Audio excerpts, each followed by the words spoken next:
Hello, everyone. Today is May 30th, 2020, Saturday.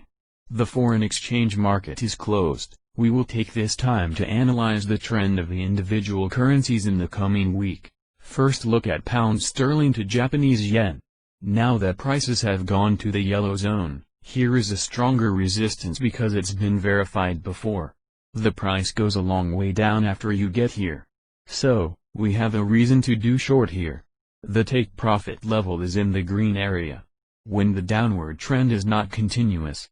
If the downward trend is not continuous, it will be as shown in the chart oscillated in two regions. If there's a bigger breaking news story next week, or if the US conflict is suppressed, or if the epidemic improves, the trend will be as shown in the chart. This image is pound sterling to US dollar. Next week is also going to be a two-way street, as we need to consider the full picture because of the epidemic and the intensifying conflict in the US.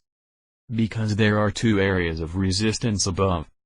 If the conflict on the United States side continues to intensify, the number of people infected by the epidemic continues to increase. The upper two areas cannot be used as valid areas.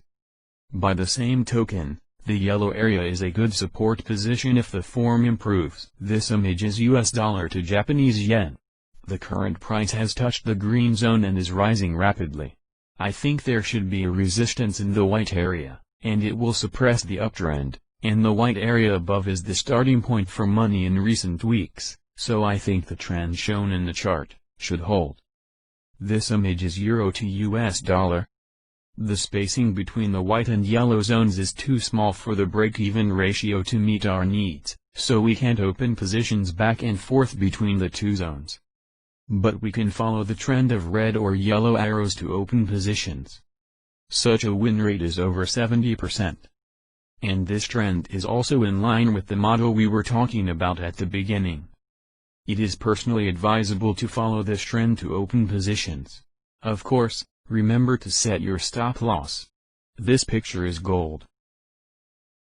The two small areas in the middle are the resistance and support that were analyzed yesterday, and have gone to the top green area after verification.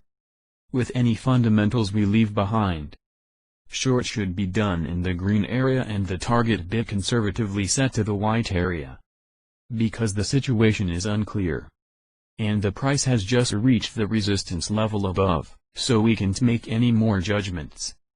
We'll just have to wait for prices to come out of more shape before we make a judgment. The above is our full analysis for the weekend. Because of the uncertainty of the situation, I recommend entering light and remember not to go heavy. Thank you all for watching. I'll see you next week.